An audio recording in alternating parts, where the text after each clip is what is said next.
Well, good morning. Not quite the morning I'd expected. I've just come down to Eckington Bridge or Eckington Wharf in Worcestershire. It's literally like a mile and a half from where I live. And thought we'd try and get a misty sunrise.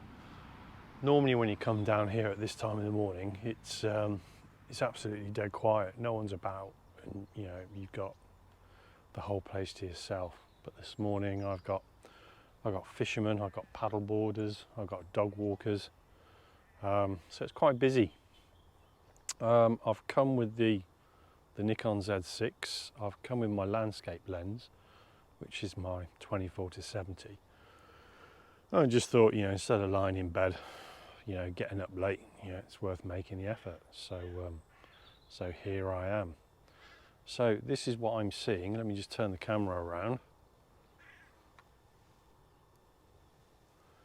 Quite a pretty view, and got the camera set up. Let me just show you what the camera's seeing.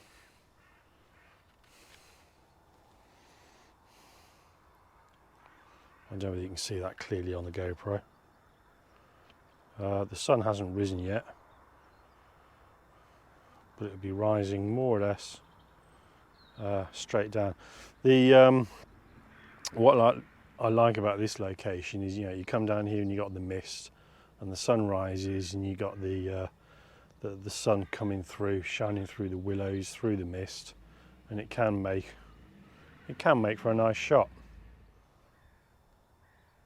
We've got that cloud that you see coming over Breeden Hill. I think that's actually mist rising from the river, because the river snakes round. It's known as the Swan's Neck. And the good thing about this location is you can play around with the composition. You can come in nice and tight. You can zoom out and get a nice landscape picture. You can play around. It's unusual to have a blue and great willow tree right in the middle of the composure, but hey ho.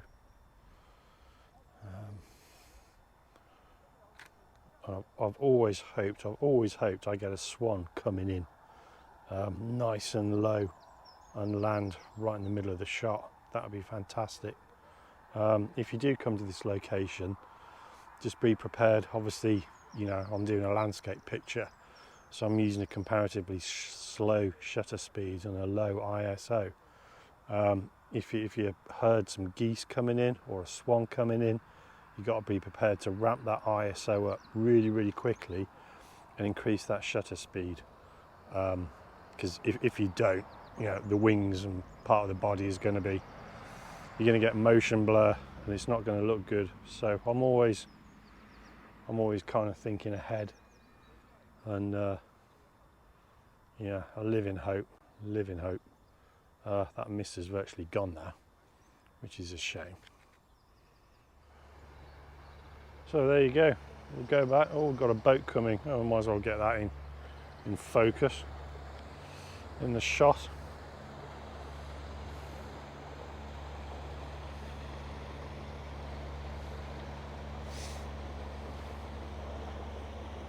Fishermen reeling in their lines really quickly.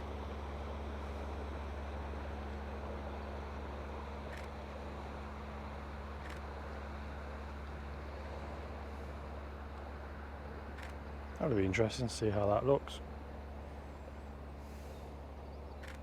Well, here we are, back home, having a look, see what we got. It wasn't the best of mornings, to be honest. There were too many people about. Now the biggest thing, and I'm glad I went in a way, is we've established, if you're going to photograph this location, the best time of year to do it is in spring. The reason being, in spring we have the sun rising in around this location, and as soon as it rises you get beams of sun shining through this old pollarded willow. Photographing it in November, the sun is rising behind Breeden Hill, so by the time you see the sun, is really quite high up in the sky, and you're not going to get that, the beautiful effect of the rays passing through the willows. But I do like all this busyness caused by planes travelling through early in the morning and reflecting in the water. That's quite nice. The other thing I cocked up on this morning is I was doing some video work last week with the camera, and the first few pictures were very high ISO 2000, so that's not good. However, I'm not going to write it off completely. These were the paddle borders that were coming through. I quite like that, but obviously if you zoom in, that picture's just loading up at the moment. It is very, very grainy. However, when you turn up on location, I said hello, good morning. It was a mother and a daughter, and they might like the picture. So, I told them to, paddle away. I'll take their picture. And you never know. If I was a paddleboard, I'd go out early in the morning at sunrise. I'd love it if someone took a photograph of me. So there we go. So yeah, maybe we can do something with that. And we saw a boat coming through on the video there.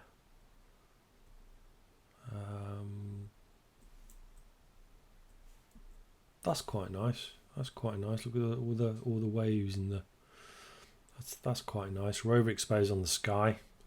Foreground is very, very dark. Might not be able to do much with it. Altered my aperture on that shot, but we shall have a play with that one, and we'll have a play with the paddle borders because I'd like them to have a picture. So let's find the paddle borders.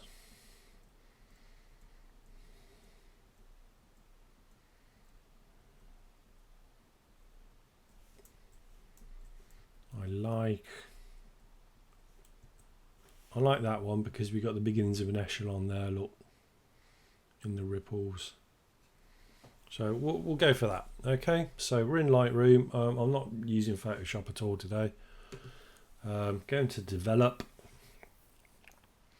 Now I want to crop the image because we've got busyness here. We've got busyness up there.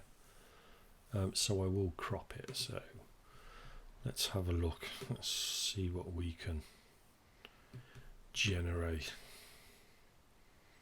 I do like these Lombardy poplars on this location. However, I have got an ash tree there. Normally when I photograph this location, I'm further down on the riverbank, but we had two fishermen there and I didn't want to disturb them. I didn't want them to disturb me, so I'm further back up the riverbank, which means on the wrong side of this ash tree, which is a shame.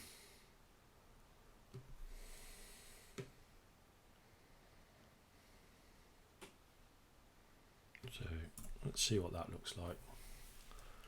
Reasonable. Right, dark foreground, dark willow tree, a big black mess right in the middle of my picture. So let's just go into shadows and let's that's a little bit better. So it picks up a lot of what's going on in the foreground.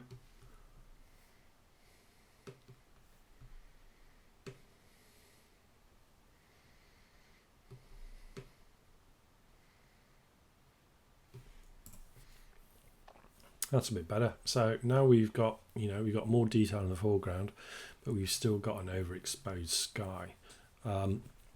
We can deal with this in two ways. We can go in highlights and we can just turn the highlights down.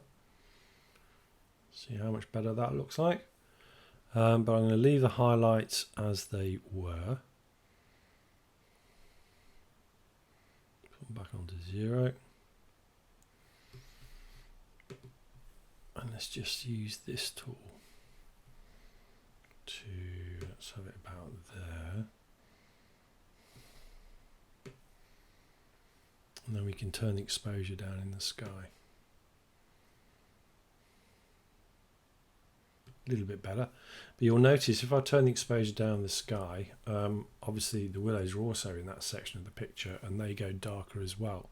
Well, I can counteract that by just increasing the shadows back up in those willows on the poplar tree there,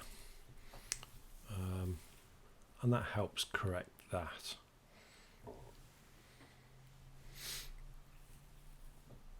Texture, I do like my texture. We can increase it slightly. I'm not going to use the clarity because we've got ripples here. If I increase the clarity, oh, you see that? It's absolutely horrendous. So we'll leave clarity well alone. The sun was rising over Breeden Hill, so we can pick out the oranges.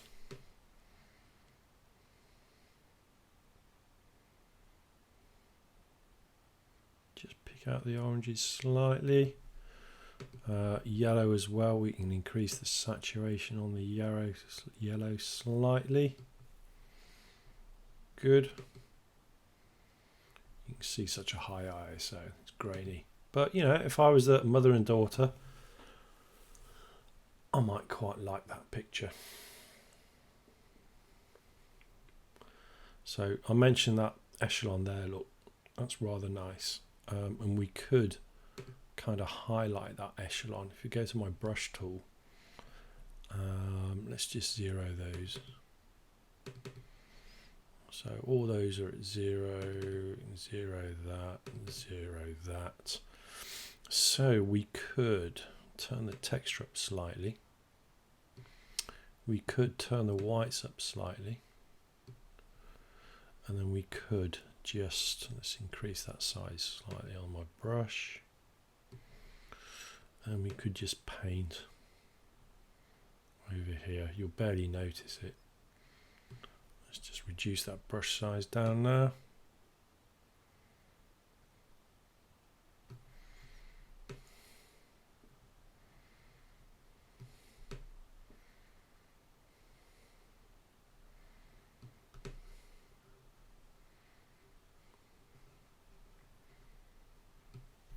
So, you might be wondering what I'm doing. That's where I've painted, look. Let's turn that exposure back down.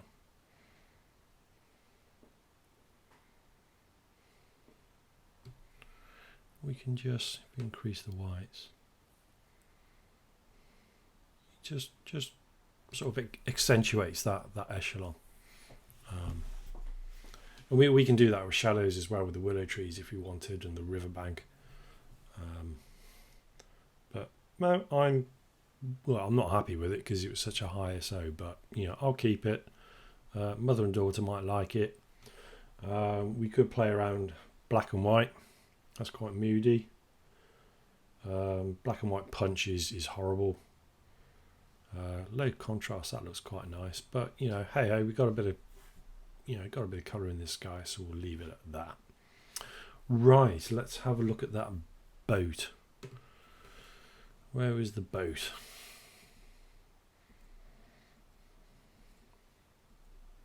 There we are, there's the boat. So by that time I'd found my mistake regarding the ISO, so I'll reduce the ISO down. Not that one.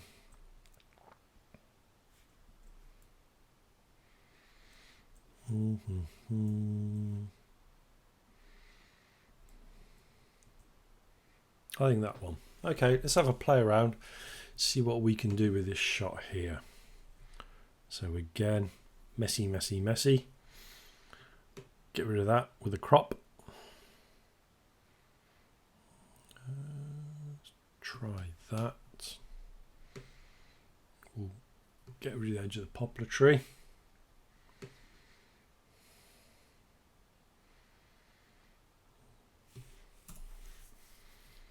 Okay, yeah. The only reason I'm playing around with this shot is because I love the reflection of the sky. I think that looks lovely. So let's try and adjust the exposure in that sky.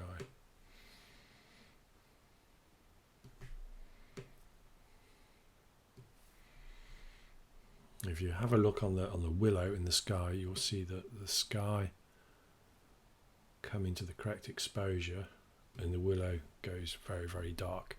So again, with my shadow tool, increase the shadow slightly, and that will help correct that. So now we're back on the whole picture. Let's use that shadow tool again.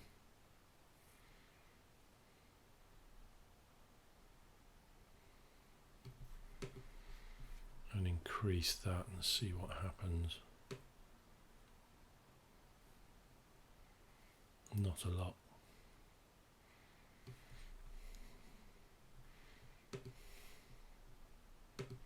Turn that off. Right, now watch the shadows. That's a bit better. And let's just turn the highlights down.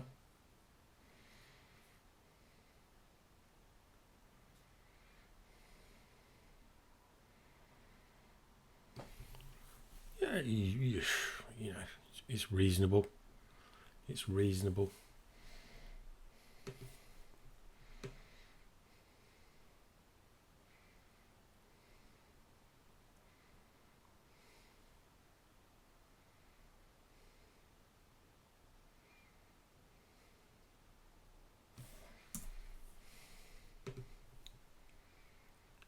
Seeing as the ISO is much lower, it's much sharper.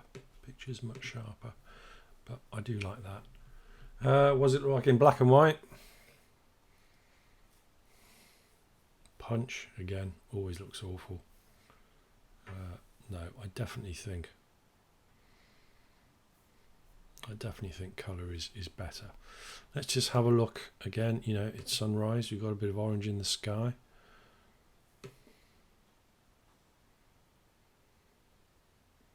Increase the orange ever so slightly. We increase the yellows ever so slightly. You can play around with the luminescence if you wanted.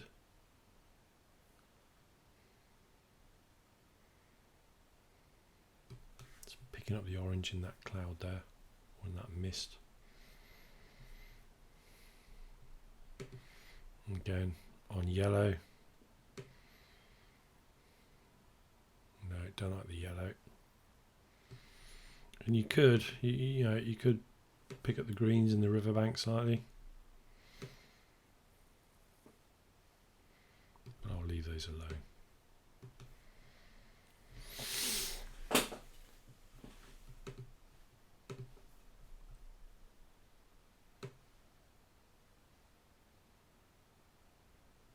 That's a bit better.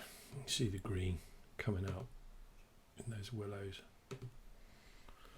So there you go, 2 pictures, best of a bad bunch. It wasn't a complete write-off this morning. Don't like that floating around there. Let's get rid of that. Let's use my magic spot remover. Zap, and it's gone. It's worth, you know, looking, see if anything is detracting from the picture. So yeah, no, I'm happy with that. Yeah, as I was saying, it wasn't a complete write-off this morning. When I packed up and I was on my way back home, there's a lovely oak tree in the middle of this farmer's field over this way somewhere, and it was misty. We got Breeden Hill in the background, we had mist coming up, and it looked absolutely fantastic. I did wonder about stopping, but by the time I'd stopped and got all the equipment out, the sun would have been too high and I would have lost that shot. I photographed it before. I'll put a photograph of the oak tree up at the end of this video, so you get a feeling of the location. But I'll definitely take us back there and we'll do that one again. And I'll also put up some pictures of this particular location shot in spring, so you can get an idea of how, you know, the position of the sun does make this particular shot. But if you want to visit here, come early in the morning before sunrise, get set up. It's Eckington Bridge, also known as Eckington Wharf. It's a nice location, but you want those you want those cold mornings to get that mist on that river, and you can't really take an appalling shot, or it's quite difficult to take an appalling shot. So anyway, there we go. One picture of a boat with wavy waves and reflections, and we've got one picture of a paddleboarder. I'll try and find that paddleboarder again.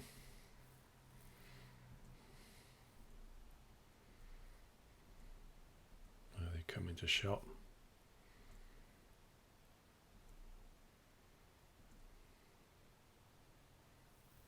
And there's our pictures of the paddleboarder. So yeah, you know, not brilliant, but hey ho. If you found this video vaguely interesting, give me a like and subscribe, and we'll see you next time. Hopefully at those oak trees, and we'll get a nice sunrise. See you soon.